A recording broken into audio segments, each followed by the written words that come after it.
Hello everyone, आप सब कैसे हैं। मैं उम्मीद करता हूं कि बहुत अच्छे होंगे और अपनी पढ़ाई को बहुत अच्छे से कर रहे होंगे। मैं Akash Kumar Bhadana ICT virtual classroom में आपका बहुत बहुत स्वागत करता हूं। मेरे प्यारे बच्चों, जैसे आपको पता है मेरे प्यारे बच्चों, बेसिकली हमारी आपका जो है मेरे प्यारे बच्चों 10th क्लास है, रिवीजन हमारा चल रहा है। चैप्टर नंबर 4 देख रहे हैं ज्योग्राफी में। आइए हम लोग कहाँ तक इतना देख चुके थे, थोड़ा सा ध्यान दे लेते हैं कि कितना हमने इसमें देख लिया है। तो कीर्तन दहन चीजों को हम देख सकते हैं। स्लैश एंड बर्न एग्रीकल्चर क्या होता है सब पढ़ लिया, कहाँ कहाँ होता है। कृषि के प्रकार पढ़ लिए, ठीक है, कहाँ कहाँ कृषि किस प्रकार की होती है। उसके बाद सस्य प्रारूप पढ़ लिया, जलवायु के प्रकार पढ़ लिए, हमने पैटर्न पढ़ लिया, ठीक है, और मिलेट्स वगैरह के बारे में पढ़ लिया। क्लियर है, ताकि हम समझें कहाँ कहाँ पर किस प्रकार का जो अनाज है वो आपका हो रहा है, कौन कौन से क्षेत्र हैं, कहाँ कहाँ पर कौन कौन चीजें उगाई जा रही है, गन्ने की खेती कहाँ होती है, मक्का की खेती कहाँ हो रही है। इन सबको हमने आपका देख लिया। तिलहन की फसल कहाँ है, मूंगफली वगैरह किस जगह पर हो रही है, ठीक है, चाय वगैरह कहाँ पर हो रही है, इतना हम देख चुके थे। अब मैं आप मुझे बताइए कि चाय उगाने के लिए कौन कौन सी कंडीशन होनी चाहिए, बताइए। अगर आप चाय उगाना चाह रहे हैं तो चाय उगाने के लिए कौन सी कंडीशन है जो ज्यादा आपका फेवरेबल मानी जाती है, बताइए। कौन सी कंडीशन है जिनको हम कहेंगे भैया आप ऐसा करोगे तो कुछ अच्छी चाय उगेगी, यहाँ उगाओगे तो अच्छी उगेगी, और देर कम उगेगी या फिर क्वालिटी वाली को।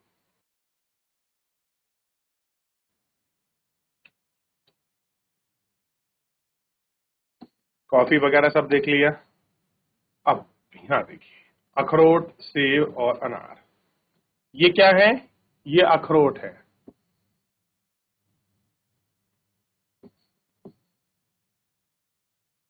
ये कौन तोड़ रहे हैं, ये सेब तोड़े जा रहे हैं। और ये क्या है, अनार। तो ये कैसी फसल है, तो बागबानी भी है और कमर्शियल भी है। नहीं, ये बागबानी फसल है। कैसी है, बागवानी, जिसमें हम फल सब्जी उगाते हैं, वो हमारी बागवानी की कैटेगरी के अंदर आता है। भारत में मटर, फूल गोभी, प्याज, बंद गोभी, टमाटर, बैंगन, आलू उत्पादन के प्रमुख स्थान है। कैसे हैं, ये सारी ऐसे प्रमुख जगह हैं और प्रमुख फसल के रूप में भी हम इनको उपभोग करते हैं कि भैया ये प्राइम, और प्राइम रूप से हम इनका यूज करते हैं। और हमको इन सारी चीजों में आप देख सकते हैं। सही है, क्लियर है। मालाबारी पेड़ जो हरी पत्तियां है, रेशम उत्पादन में रेशम के कीड़ों का पालन और रेशम उत्पादन के लिए कहलाता है। तो इन चीजों को भी हम देखते हैं कि कहाँ पर रेशम पालन हो रहा है, कहाँ पर रेशम के जो कीड़े हैं वो आपके पाले जा रहे हैं, किस प्रकार है, इन सबको हम लोग आपका देखते हैं। अब देखिए, ये आपकी मटर है, सब्जी है, ये आपकी सरसों वगैरह उगाई जा रही है, फूल गोभी सॉरी, ये आपके टमाटर हैं और ये आपके बैंगन है। ये सब क्या है, हमारी खाद्यान्न फसलें।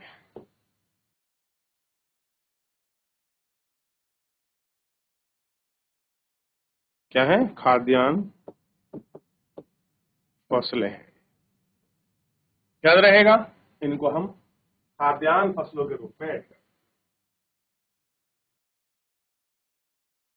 चलिए देख लिया, आगे बढ़े, बात करते हैं अखाद्य फसलें। कुछ फसलें कैसी हैं जो अखाद्य हैं लेकिन प्रॉफिटेबल है, जैसे रबड़ है। अगर आप रबड़ को देखोगे ये कहाँ होती है, तो आपको पता होना चाहिए जो आपका भूमध्य सागरीय क्षेत्र है, परंतु विशेष परिस्थितियों में उष्ण और उपोष्ण क्षेत्र में भी उगाई जाती है। कहाँ, उष्ण और उपोष्ण जो क्षेत्र है इनमें उगाई जाती है। इसको 200 सेंटीमीटर से अधिक वर्षा, 25 सेल्सियस से अधिक तापमान वाली नम और आर्द्र जलवायु की आवश्यकता होती है। क्या है कि भैया इसका प्राइम थोड़ा सा ये है कि आपका इसको हम देखते हैं, ये नम और आर्द्र जो आपकी जलवायु है इसकी हमको आवश्यकता होती है। ऐसी है नम और आर्द्र जो आपकी जलवायु है, इसको हम लोग आपका देखते हैं। देख लिया, रबड़ एक महत्वपूर्ण कच्चा माल है, उद्योग में प्रयुक्त होता है। इसमें केरल, तमिलनाडु, अंडमान निकोबार, द्वीप समूह, मेघालय, गारो पहाड़ियां, इसमें सारी चीजें उगाई जाती हैं। कैसी हैं? इन सारे चीजों का उत्पादन।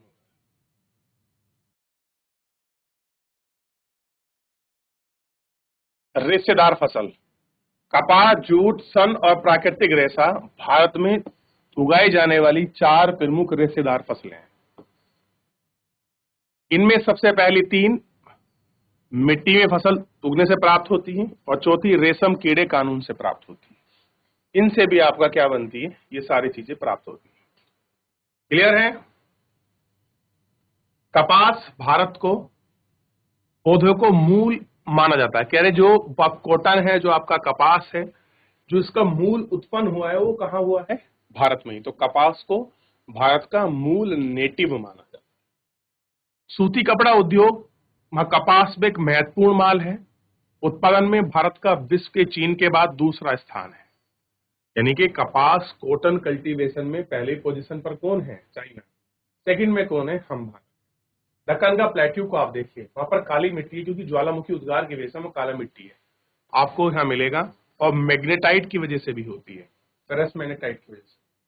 फसल उगाने में हाई टेम्परेचर, हल्की वर्षा, सिंचाई, 210 दिन रहित पाला और खिली धूप, ये सारी चीजें इसमें आवश्यक रूप से दिखाई देती है। देख लिया? और खरीफ की फसल है। कैसा है? खरीफ की फसल है। खरीफ की फसल के रूप में हम लोग देखते हैं। देख लिया? पककर तैयार होने में 6 से 8 महीने लगते हैं। महाराष्ट्र, गुजरात, मध्य प्रदेश, कर्नाटक, आंध्र प्रदेश, कहां पर है? महाराष्ट्र में अच्छी उगती है, गुजरात में, मध्य प्रदेश, कर्नाटक, आंध्र प्रदेश, तेलंगाना, तमिलनाडु, पंजाब, हरियाणा और उत्तर प्रदेश, ये कपास के प्रमुख उत्पादक राज्य हैं। इन राज्यों में जो कपास है वो प्राइम रूप से उगाई जाती है, ये आप ध्यान दीजिए। महाराष्ट्र में बहुत अच्छी मात्रा में, गुजरात में बड़ी बड़ी आप देखेंगे फैक्ट्रियां हैं। महाराष्ट्र में तो पहले बहुत बहुत बड़ी मिलें थी कपड़े की। तमिलनाडु आज इसके तारीख में बेस्ट इंडस्ट्री है।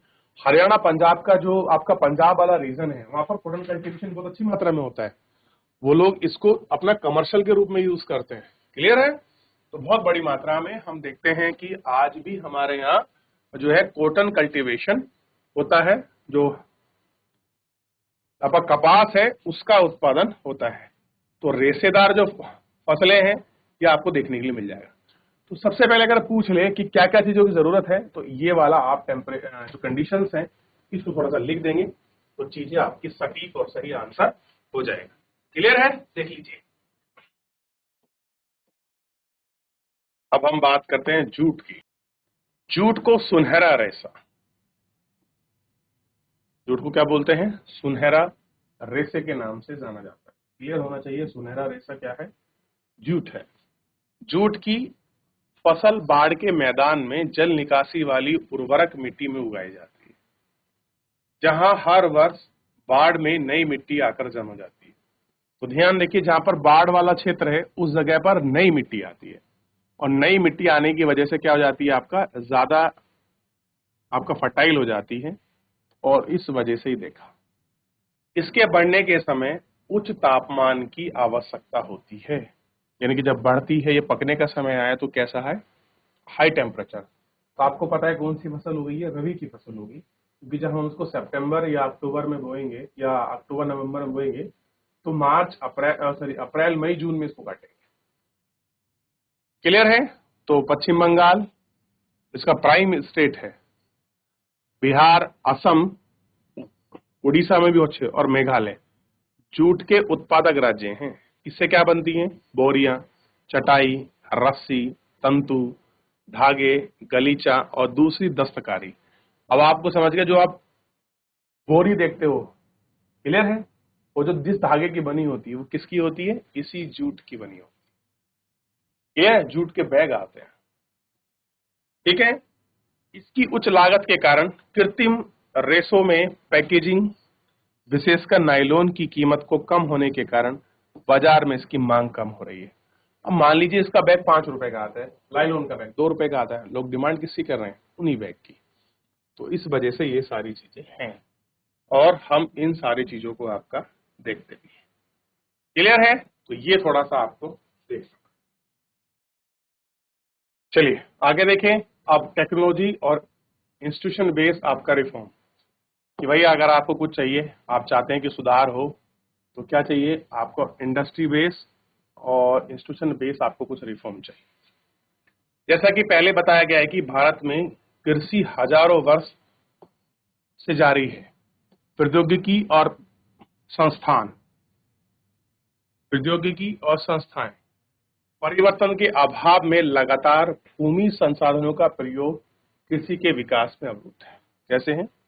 भूमि संसाधन का प्रयोग कृषि विकास में अवरुद्ध हो सकता है।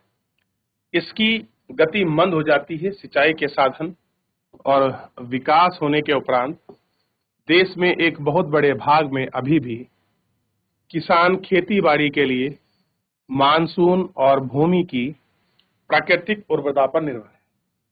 बढ़ती हुई जनसंख्या के लिए यह एक महत्वपूर्ण चुनौती है। 60% से भी अधिक लोग आजीविका प्रदान करने वाले कृषि के कुछ गंभीर तकनीकी संस्थान सुधार लाने की आवश्यकता है। स्वतंत्रता के पश्चात देश में संस्थागत सुधार करने का जोत की चकबंदी, सहकारिता और जमींदारी समाप्त करने को प्राथमिकता देता है। प्रथम पंचवर्षीय योजना भूमिगत सुधार और मुख्य रूप से भूमि पर पुश्तैनी अधिकार के कारण टुकड़ों में बांटती है, जिस पर चकबंदी करना अनिवार्य है। कैसा है? चकबंदी। तो क्या है? भूमि के पुश्तैनी आधार हुए हैं, जो आपके टुकड़े बन गए, उनको एक चक में रूप में बना देना, एक प्लॉट में बना देना, इसी को कहा गया है चकबंदी। ये टेक्निकल जो आपके टर्म है, ये टेक्नोलॉजी है, इसको आप समझ सकते हैं कि भाई किस प्रकार तकनीकी रूप में हम इसको देखते हैं। चलिए, भूमि सुधार कानून बनाने में, लागू करने में ढील की गई। 1960 और 1970 के दशक में भारत में कई प्रकार के कृषि सुधारों की शुरुआत हुई। पैकिंग टेक्नोलॉजी आधारित क्रांति और श्वेत क्रांति, ऑपरेशन फ्लड जैसी सुधार कुछ रणनीतिक अभ्यास की थी, कारण कुछ विशेष हुआ, सीमित रहा और 1980 और 1990 के दशक तक व्यापक भूमि विकास कार्यक्रम शुरू किए गए। संस्थागत और तकनीकी सुधार पर आधारित इस दिशा में उठाए गए कुछ कदम महत्वपूर्ण हैं। बाढ़, चक्रवात, आग, बीमारी के लिए फसल बीमा के काम दर है और सुविधा प्रदान करते हैं। ग्रामीण बैंक, सहकारी समिति और बैंक संस्थान, ये सारी चीजें इसमें प्राइम है। किसानों को लाभ के लिए भारत सरकार ने किसान क्रेडिट कार्ड और दुर्घटना बीमा योजना बनाई है। कैसा है? किसान क्रेडिट कार्ड और दुर्घटना बीमा योजना, ये सारी चीजें बनाई की शुरुआत करके इसके अलावा आकाशवाणी, दूरदर्शन किसानों के लिए मौसम की जानकारी बुलेटिन और कृषि कार्यक्रम प्रसार किए हैं। किसानों को बिचौलिया और दलालों का शोषण से बचाने के लिए न्यूनतम सहायता मूल्य है। क्लियर है? एमएसपी, मिनिमम सपोर्ट प्राइस, और कुछ महत्वपूर्ण फसलों को खरीद मूल्य के योग्य बनाया खरीदने के लिए। क्लियर है? तो एमएसपी, मिनिमम सपोर्ट प्राइस, अब ये बताना है कि कुल कितनी फसलों पर एमएसपी दिया जाता है, ये आपको बताना है। ठीक है? तो ये आपको देखना है। ठीक है? तो एमएसपी कितने फसलों पर मिलता है, यहां आपको दिखाई देगा। अब देखिए तो क्या क्या चीजें हैं, कौन कौन से इंस्टीट्यूशन बेस आपके चीजें हुई हैं, उपकरण क्या है, कैसे उनको लाभ मिलता है, क्या है उपकरण की कहानी, आपको दिखाई।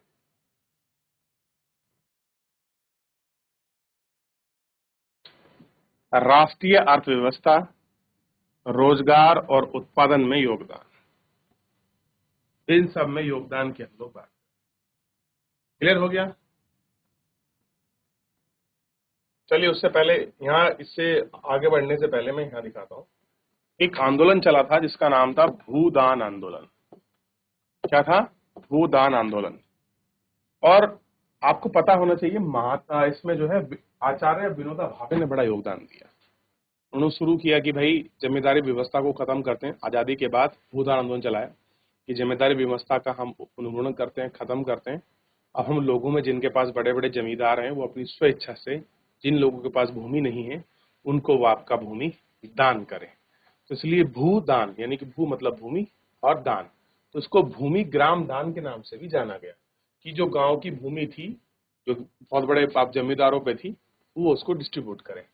तो महात्मा गांधी ने विनोबा भावे में सत्याग्रह के निष्ठा की तरह ही भाग लिया। जिस तरह से उनका सत्याग्रह था ना, व्यक्तिगत सत्याग्रह, इन्होंने इसी तरह सत्याग्रह पर अपना काम को चलाकर ये कोशिश करी थी कि हम क्या करें, हम इसको करें। क्लियर है? थोड़ा इसको एक बार आप घर से पढ़िए। चैप्टर के 2-3 पेज बचे हुए हैं और क्वेश्चन आंसर उनको हम कल करेंगे। फिलहाल जो है आज के लिए इतना ही। मिलेंगे नेक्स्ट लेक्चर में। धन्यवाद।